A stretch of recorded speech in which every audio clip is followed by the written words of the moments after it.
Alô, amigos internautas de todo o Brasil. Está começando mais um programa na Rota do Laço, num oferecimento de Café Lontrinha, de Cabanha Roraima e Fazenda Derby. E eu vou começar uma prosa de hoje com o baluarte da família, onde foi ele o incentivador, foi ele que começou a puxar a família toda para o mundo do laço. Júlio Schaefer, como foi esse início de laço para a família, que era uma coisa totalmente inusitada na vida de vocês? Boa noite, Valdeci. É uma honra recebê-lo em nossa casa. Parabéns pelo sucesso do programa Rota no Laço. Na verdade, Valdeci, a gente vem de família, já tivemos o nosso avô, eu e o Marcos aqui, bisavô do Diogo e do Bruno, que era um tropeiro, que a vida inteira, a vida dele, ele só fez isso. Então a gente carrega essa tradição, esse gosto pelas lidas campeiras, pelo cavalo, pelo laço, desde que a gente se criou. Quando começaram os rodeios, a gente até começamos... Só para te contar, quando eu casei, a minha lua de mel, eu levei minha esposa no rodeio em Ponta Grossa. Que o senhor ainda não participava. Eu não participava, mas eu estava sempre acompanhando e gostava muito da lida. Aí, em 2001, quando começamos o Parque de Rodeios aqui em Ipiranga, a gente começou a sair também. Aí, em 2002, já participamos do rodeio, e dali para frente, a gente veio sempre participando de todos os eventos, praticamente todos os eventos da segunda região e outros eventos fora da segunda região. Júlio, e como que foi você levar a tua família pro laço? Porque você começando do teu avô e tal, mas como foi você a levar os teus filhos? Como foi esse convite? Como foi esse início do primeiro rodeio? A empolgação era grande? Na verdade, o gosto maior pelo rodeio crioulo é justamente isso, é a participação da família no rodeio.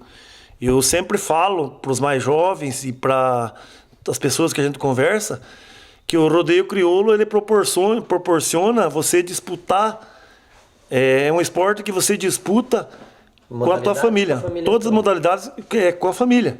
Você tem o laço pai e filho, você tem o laço irmão, então você pode levar.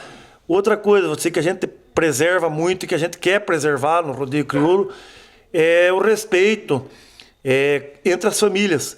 Porque você pode levar a tua esposa, a gente sai a campo junto com a filha, com a esposa, nos rodeios. Existe muito respeito entre os tradicionalistas e é muito difícil você ver uma briga entre os tradicionalistas. Ocorre nos eventos, mas não com o pessoal que está envolvido no rodeio. Júlio, muito diferente de muitas pessoas, de muitos laçadores, e hoje a gente tem grandes exemplos, já na tua própria família, que é o caso do Bruno, que começou com 11 anos, mas o senhor não teve a mesma sorte, a mesma oportunidade de começar com 11 anos. Com que idade o Júlio Schaefer começou no rodeio? Na verdade, participar de rodeio, eu comecei com 35, 36? 35 anos, aproximadamente 35 anos. Mas não que eu nunca tivesse laçado, a gente sempre laçou no campo, né? Até a gente tinha noção. A única diferença é que quando você laça no campo, a armada é menor. E não tem regra. Não tem regra. Também existe uma dificuldade muito maior, né? Porque você laçar um boi saindo de um mato e tendo 20 metros para você laçar até entrar em outro capão de mato, você tem que... Então a gente vê hoje na pista, é mais nesse lado, é mais tranquilo. Lógico que tem que pôr hoje armada maior, você tem que pôr, como vocês estão fazendo hoje, e por sinal, a gente acha certo, para dificultar mais, laçar, encurtar a raia, né? Porque é muito fácil você pegar, você ter 100 metros para você dentro de uma pista de areia, onde tem alguém segurando um boi, que você perde esse boi para soltar e laçar. Se fosse para laçar para o pescoço, como a gente laça no campo, era muito fácil, né? Então, na verdade, a gente apoia essas regras e concorda com isso. Júlio, hoje o rodeio crioulo ele vem evoluindo constantemente, praticamente quase que cada rodeio tem uma novidade. essas novidades, elas vêm, claro, não para dificultar, mas se hoje não tiver um regulamento e parece que a cada rodeio ou a cada ano a gente sente que precisa dificultar um pouco mais pelo grande nível de laço. Aonde o CTG Estância Rio Vermelho treina e quando treina, como treina? Ultimamente a gente tem treinado bem pouco. A gente tem aqui em casa, a gente tem uma pistinha de laço. E inclusive treinamos à noite só na vaquinha mecânica. Depois de tirar, que a gente ordenha aí em torno das duas leiteiras aqui, em torno de 90 vacas. Após a ordenha, a gente dá uma treinadinha nas semanas de rodeio. Nas outras semanas a gente não treina mais. Antigamente a gente até treinava, eu tinha um gadinho de corte. Inclusive a época que o Bruno foi braço de ouro, naquela época a gente treinava em boi, e então era melhor. Hoje a gente treina a vaca mecânica somente para dar uma treinada na pontaria e para melhorar os cavalos, também poder trabalhar os cavalos. Mas está mais difícil, está mais corrido para nós hoje. Júlio, da onde saiu esse nome Estância Rio Vermelho e por que de Estância Rio Vermelho? Porque quando nós criamos o CTG, a gente queria homenagear a cidade de Ipiranga. E o nome Ipiranga, o que deu origem ao nome de Ipiranga foi o Rio Vermelho. Ipiranga, na língua indígena, quer dizer Rio Vermelho. Por isso, essa homenagem a esse nome, CTG Estância Rio Vermelho. Muito bacana. Júlio, aqui eu estou reunido hoje com a equipe de laço que atualmente, hoje vocês estão laçando quase que constantemente com esses 5. Mas nesse dia especial, nessa noite especial, a gente fez questão de reunir, porque para pegar uma seleção, onde dá de média hoje dos rodeios da segunda região, 500 laçador por rodeio. A seleção é feita de 10 homens adultos. Para vocês pegar uma seleção hoje de 10 homens é muito difícil. Então, colocar 5 homens do mesmo CTG, ou seja, a metade da seleção do mesmo CTG é muito mais difícil ainda. E vocês conseguiram isso com bastante dedicação e principalmente a amizade de vocês. Exatamente, Valdir. A gente laça em família. O Leitão, o Marcos é meu irmão, o Diogo e o Bruno são filhos, e o Avelino também, que era meu irmão, laçava junto. Eu sempre tive orgulho. E uma das coisas que eu tenho maior orgulho é de poder laçar como eu laçava com os 2 irmãos e com os 2 filhos da mesma equipe. Aí o Avelino foi trabalhar no Maranhão, e o Leitão, que é praticamente um filho para mim também, é um menino que se criou junto com a gente aqui, e a gente tem um carinho especial por ele, e a gente sabe que por nós também. Então é um prazer muito grande a gente laçar, e eu digo uma coisa para você, Valdir, um laça pelo outro. Um laça torcendo pelo outro. E a gente vê hoje formarem equipes aí com nomes muito fortes e que muitas vezes não dá certo. Porque existe o individualismo, eles querem laçar para ser um perde uma armada, de repente não quer que o outro faça todas. Aqui não. Aqui eu lacei na equipe deles em Ivaí, perdi 2 armadas, mas eles laçaram por mim. E vice-versa, quando eles perdem, não existe esse negócio de briga, de cobrar, de querer tirar da equipe. O nosso time é esse e nós vamos junto até o final, se Deus quiser. Legal. Eu vou conversar aqui também, quero bater uma prosa com o Marcos. O Marcos é irmão do Júlio e também fez parte dessa seleção. Marcos, a primeira seleção que você pegou, e nessa seleção vocês foram enormemente felizes, que foram campeões. Como é ser campeão paranaense, que você tem esse título e que ninguém te tira? Boa noite, Valdeci, boa noite a todos. É uma honra, né, ter participado dessa seleção e acho que até hoje é ainda a campeã, né? E nós fomos assim, digamos assim, sem esperar um resultado tão grande, né? E a gente chegou lá e, graças a Deus, todos nós laçamos bem e eu fiquei muito feliz porque não foi a primeira vez que eu fui. Eu já tinha ido em outra seleção, mas nunca tinha jogado lá 10 armadas e fazendo todas, né? Uhum. Então foi realmente muito prazeroso. Foi muito bom mesmo. Diogo, você que estava na seleção junto com o Bruno, de 100 armadas, vocês fizeram quantas e o que levou a esse número expressivo de armada nessa seleção? O que você acha que foi o detalhe predominante para vocês atingir esse número de armada? E o que fez isso? O que você acha que foi o fator principal de fazer essa quantidade armada e ser campeão paranaense? Boa noite, Valdecir. Boa noite a todos do canal. Essa seleção de 2011, né, que foi Paraíso do Norte, a última que a segunda região tem o título dos 10. Eu achei assim, a gente chegou lá totalmente despretensioso. Então, havia alguns até que eu nem conhecia dentro da seleção. A gente meio que se conheceu no rebolo ali. E assim, a gente chegou lá para laçar, mas não assim com aquela... Não tinha tanta aquela pressão, sabe? E de repente, quando a gente viu, a gente já estava disputando o encontro, sabe?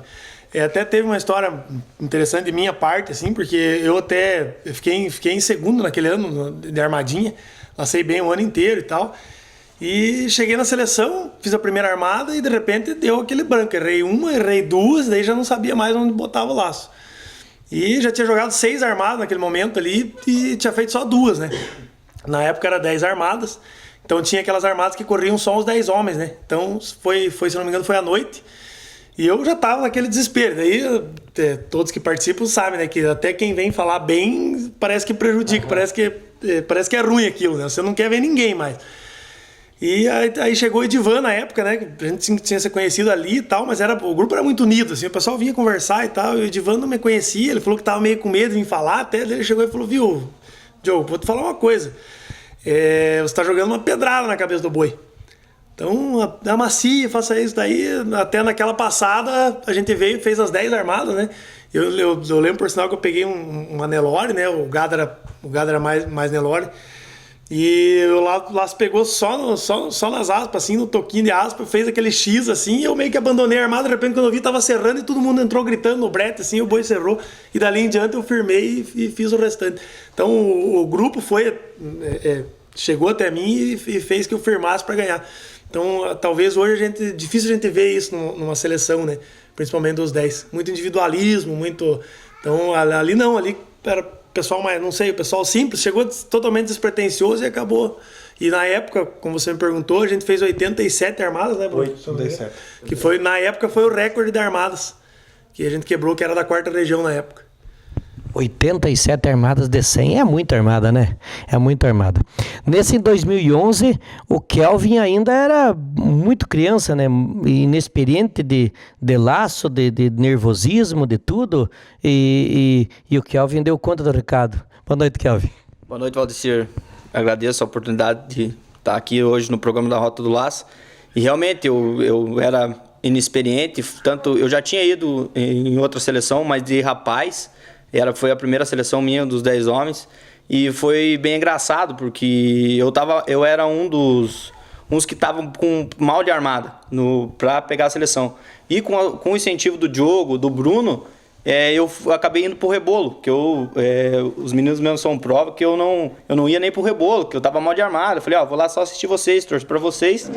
Mas o Diogo me incentivou, falando, vai laçar. E foi bem bizarro, porque o Bruno emprestou a égua dele, que é a égua, a mimosa dele, que ele mais gosta. Falou, pega minha égua e vai com a minha égua, não vou laçar com ela.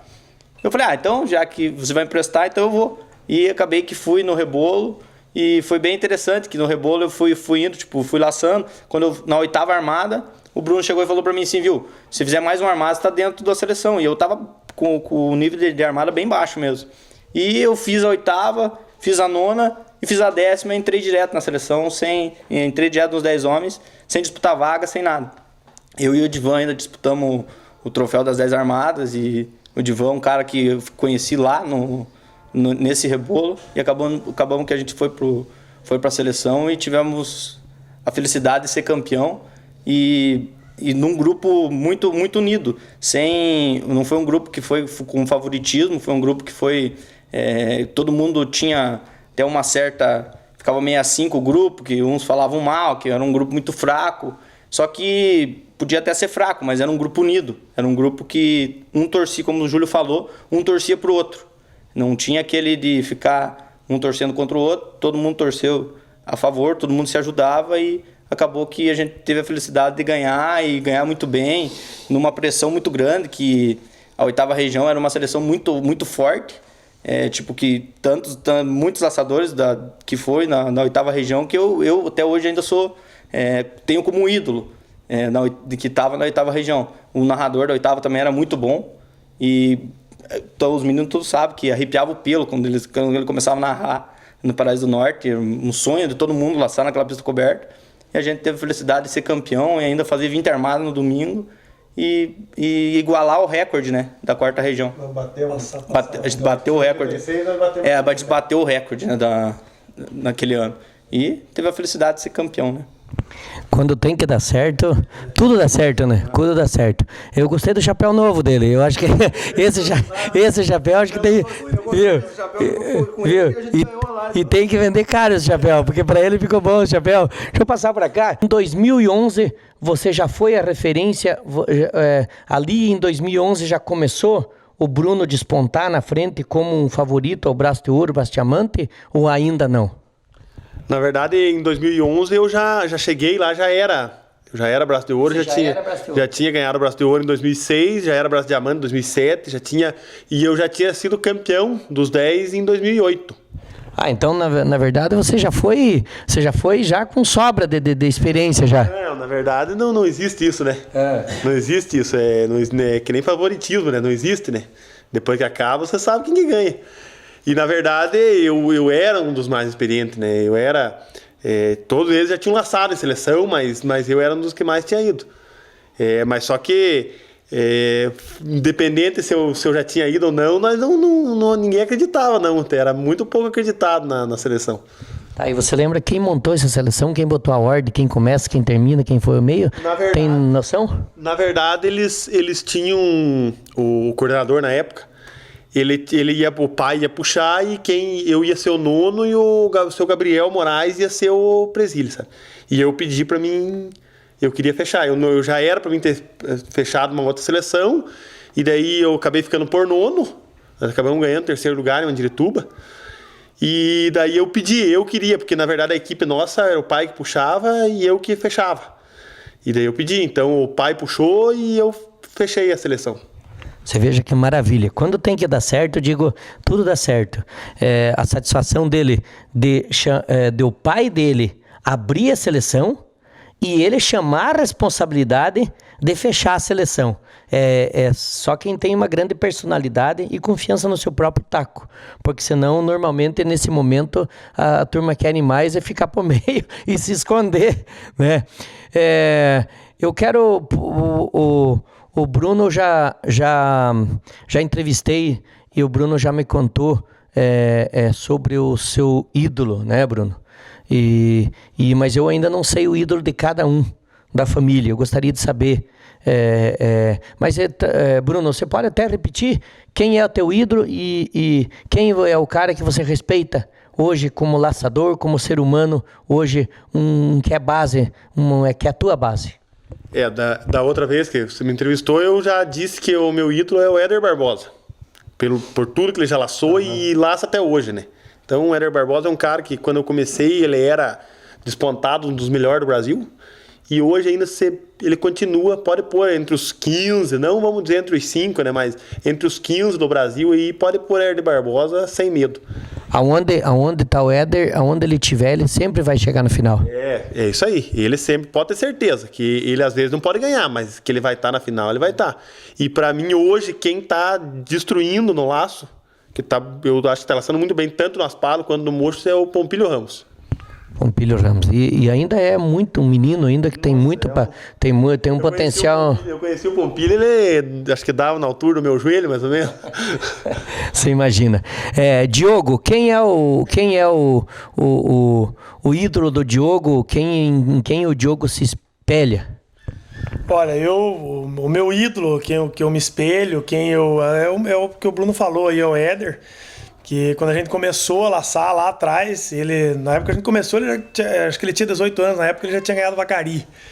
E de lá pra cá, sempre ele tá hoje, com toda a evolução do laço, com toda essa garotada nova que vieram aí, ele continua ainda no meio dos figurões aí, né? Você vai assistir uma final, tá lá o Éder Barbosa com uma armada simples, uma armada que você não vem ele enfeitar, não vem fazer nada. Ele, assim, é o meu ídolo, uma pessoa, assim, que eu sempre me espelhei, assim, que eu não vou dizer copiar, né, mas que eu me espelhei para laçar. Mas, assim, que eu admiro, que eu acho uma pena hoje não ter a mesma oportunidade desse pessoal para estar no meio, é o meu irmão aqui, ó. Ele é meu ídolo também, assim. Tenho como referência, com certeza. É uma pessoa que eu admiro, assim, pela frieza nas finais, sempre que chega, consegue chegar e manter o mesmo nível ali até o final. Uma pena não poder ter o mesmo nível de treino, talvez, e de sair como o pessoal que sai. Mas também é o meu ídolo. O Marcos é o mais sério quando ele quando ele quer. Quem é o laçador que o Marcos admira ou admirou? Quem é o nome desse laçador, Marcos? Vamos contar aqui pro povo que está assistindo na Rota Laço. Bom, eu sempre, quando eu comecei a laçar, tinha um cara que laçava muito bem, que eu admirava ele. Infelizmente ele faleceu, faleceu o Florentino, né? E eu gostava do jeito dele também, ele laçava simples, era dedicado. Então, quando eu comecei a laçar, eu era fã do Florentino. Cansei de olhar aqui em volta daquela arquibancada lá, a ele disputando as finais da nossa região aqui. E eu pensava, poxa, esse é o cara que eu queria chegar ao nível dele. Ele acho que era mais ou menos da mesma idade que eu, né? Mas, infelizmente, ele se foi, né? Mas, para mim, eu sempre fui fã dele e continuo, né? Que legal. Eu tive a felicidade de laçar com o Florentino numa equipe, e foi a única equipe que eu ganhei na minha vida como laçador. Nós fomos num rodeio em São José dos Pinhais, nós laçava tudo pro CTG Cupim, e daí o Florentino me ligou no meio de semana: Valdir, tá faltando um na equipe. E era o piá dele, a piazadinha, ele reuniu ali, pegamos o caminhão do Luciano Fenck e fomos. Abaixo de chuva.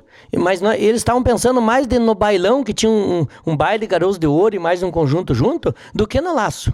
Entendeu? Aí começou e o Florentino falou assim: Florentino, vamos mesmo com chuva? E era pista de grama em São José dos Pinhais. E nós fomos, ganhamos de equipe por uma armada, limpo.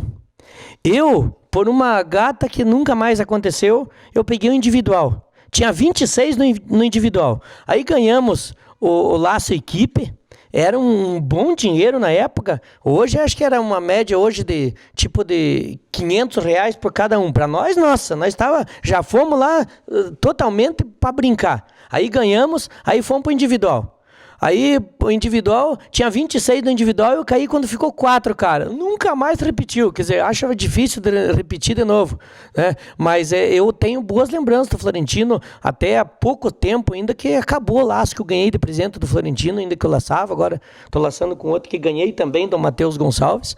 Mas o Florentino foi assim um cara que me ensinou tudo de laço, e então eu achei fantástico você mencionar ele, porque tantas pessoas assim a gente não lembra, mas ele é um cara que... Ele era vizinho nosso aqui, né? Ah, ele era daqui também? Não, ele era aqui de Guamiranga. Aqui. Guamiranga. Nós estávamos sempre junto, né? Eu tive a felicidade, Valdir, de ganhar o primeiro troféu de equipe da minha vida com o Florentino também. Lacei durante acho que 2 anos junto com ele, junto com o Juninho, que é o filho dele.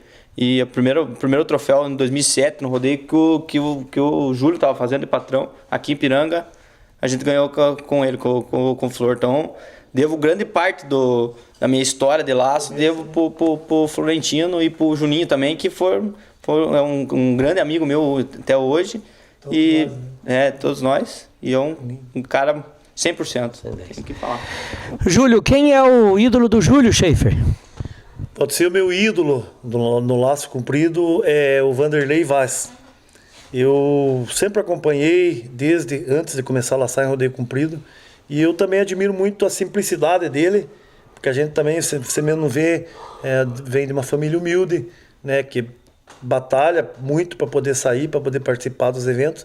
E o Vanderlei também, hoje vejo a filha dele laçando, inclusive ganhando premiações já, sempre está com a família no rodeio. Então é uma pessoa que eu admiro também como pessoa e como laçador.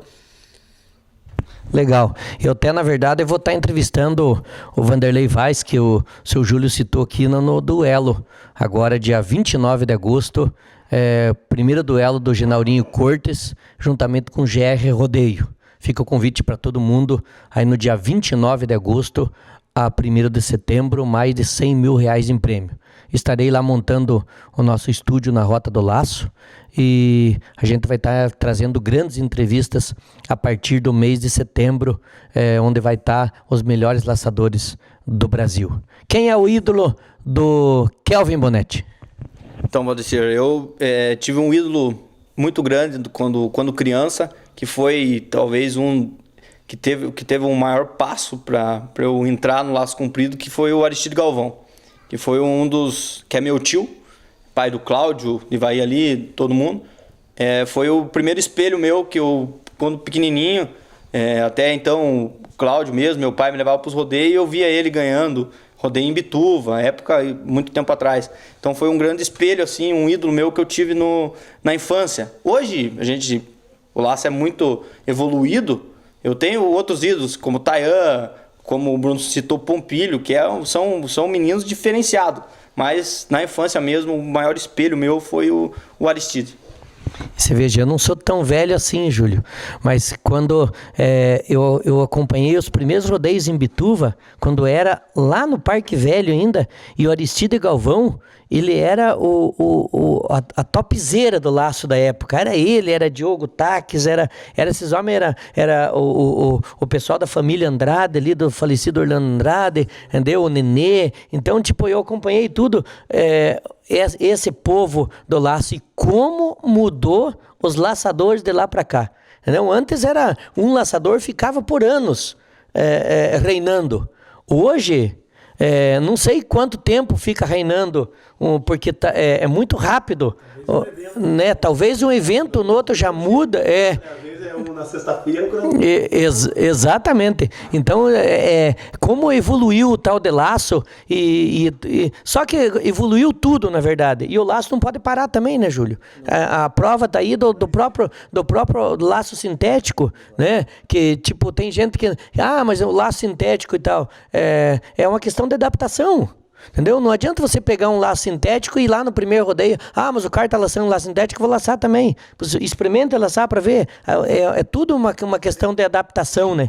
Então, e como tudo hoje é muito caro, para você hoje, principalmente quem está numa disputa de laço, para você estar hoje, um laço hoje de couro, hoje de topzera, hoje um laço de ponta é 700, 800, praticamente quase um salário mínimo, um laço. E se você for numa disputa com chuva, na verdade é só para aquela disputa, porque no próximo rodeio já não vai servir mais. Então, por isso que as coisas vêm evoluindo e a gente tem que tocar nesse tipo de coisa, porque tudo faz parte, né, da evolução. E você, Júlio? Obrigado, o baluarte aí da família, que nos abriu as portas e quero dizer para você que estamos sempre à disposição para somar nos rodeios e eu sempre estou pedindo ajuda para vocês, mais experiente, o que podemos fazer, o que você acha disso. O Júlio sabe disso, que sempre eu tô pedindo a opinião dele, porque a gente sozinho não faz nada. E quando a gente se une, as coisas sempre são muito legal. Muito obrigado, família Schaefer e CTG Estância Rio Vermelho. E assim encerramos mais um programa na Rota do Laço. Um oferecimento de Café Lontrinha, de Cabanha Roraima e Fazenda Derby. Não esqueça, se você ainda não se inscreveu no canal, se inscreva no canal para você receber sempre as nossas entrevistas em primeira mão. Programa na Rota do Laço volta a qualquer momento com mais uma grande entrevista.